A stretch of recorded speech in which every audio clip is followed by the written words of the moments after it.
Iniulat na magkasama umanong hinarang ng mga barko ng Coast Guard at Japanese Coast Guard ay isang Chinese Coast Guard vessel noong nakarang araw at sinabi na pinigilan nila ang mga Chinese na makalapit sa island. Nag-deploy ang Japan ng mga Coast Guard vessel at magkasabay na umano ngayong binabantayan ng dalawang magkaalyado ang lugar, lalong-lalo na ang mga islang pagmamay-ari ng tulad ng island.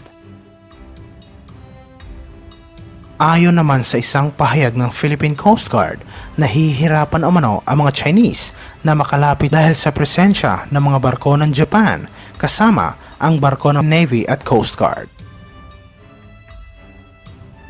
Hindi naman sinabi kung hanggang kailan mananatili ang mga barko ng Japanese Coast Guard, ngunit nangako ang Tokyo na tutulungan nila ang gobyerno upang mapalakas at madagdagan ang mga barko nito. Nangangailangan ang Philippine Coast Guard ng mas maraming maritime vessel upang maipagpatuloy ang mga ginagawa nitong pagpapatrolya sa 15 distrito nito sa buong bansa. Sinabi ng tagapagsalita ng PCG na mayroon lamang 3 offshore patrol vessel ang kanilang ahensya.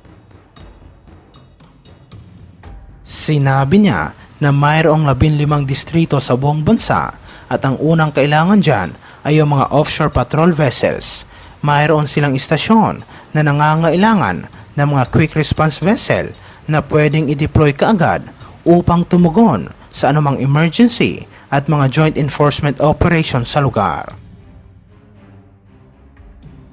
Samantala, naniniwala ang mga local shipbuilding companies kabilang ang PropMech na mapapalakas ng gobyerno ang monitoring nito sa teritoryo ng bansa kung ang mga patrol vessel at maliliit na fast craft ay bibilhin dito mismo sa Pilipinas.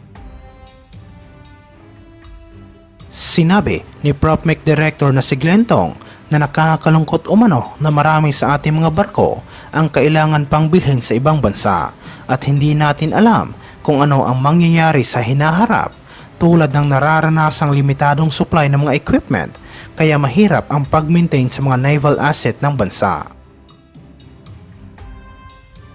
Sinabi ni Balilo na bukas ang Philippine Coast Guard sa pagbili ng mga locally made na barko, ngunit karamihan sa mga ito ay nakuha sa pamamagitan ng foreign soft loan na kung saan ang mga supplier ay mula rin sa bansang nagbibigay ng pondo tulad ng Japan. Sinabi naman ng China sa pamamagitan ng foreign ministry nito ng military cooperation sa pagitan ng Japan at Pilipinas ay hindi dapat pakialaman ang mga maritime disputes sa South China Sea at lalong-lalo na ang maritime security interest nito sa rehiyon. Samantala sa ibang aspeto naman, iniulat na hinarang umano na isang barko ng Japan Coast Guard ang 3 Chinese fishing vessel at sinabi na agresibo umanong pinalis ng mga Japanese ang mga fishing boat.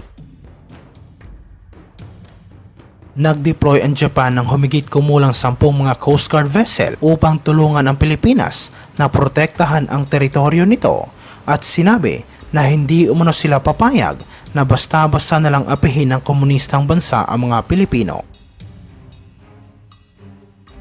Itinuturing ng Japan ang Pilipinas bilang isang mabuting kaalyado at balak ng Japanese government na direktang tulungan ang Pilipinas sa pamamagitan ng pagdideploy ng mga barko sa sea.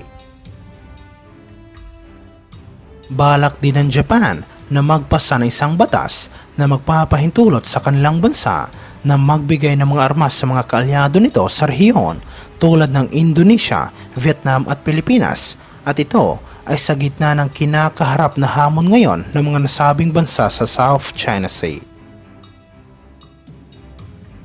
Iniulat ito matapos nagkasundo ang mga top defense at diplomatic officials ng Estados Unidos at Pilipinas na kumpletuhin ang roadmap sa mga darating na buwan upang masakop ang binabalak na delivery ng defense assistance para sa Pilipinas sa susunod na 5 hanggang 10 taon. Sinabi ni US Defense Secretary ng Pilipinas na kung saan isang long-time ally ng Estados Unidos ay inaasahan na makakatanggap ng mga priority defense platforms, kabilang ang mga radar, drone, military transport aircraft at air defense systems. Sinabi sa isang joint statement ng pagpapatupad na isang tinatawag na Security Sector Assistance Roadmap sa mga darating na buwan ay magiging gabay sa pinaplanong defense modernization investment ng Estados Unidos sa Pilipinas. Sinabi ni Philippine Foreign Minister sa isang news conference na ang dalawang panig ay nagkasundo na doblehin ang kanilang commitment sa pag-modernize ng alyansa ng Pilipinas at Estados Unidos bilang pagkilala sa responsibilidad ng dalawang bansa sa pagpapanatili ng kaayusan at kapayapaan sa rehiyon. Sinabi ng mga eksperto na nakikita ng Estados Unidos ang Pilipinas bilang isang estratehikong lokasyon para sa mga rocket, missile at artillery system nito upang kontrahin ang isang amphibious invasion ng komunistang bansa sa isla ng Taiwan na kung saan ay pilit na inaangkin ng Beijing bilang bahagi ng kanilang teritoryo. Sinabi na masyadong maaga pa para talakayin kung ano ang mga asset ang gustong i-deploy ng Estados Unidos sa mga military base ng Pilipinas sa ilalim ng mas pinalawak na Enhanced Defense Cooperation Agreement ng dalawang bansa.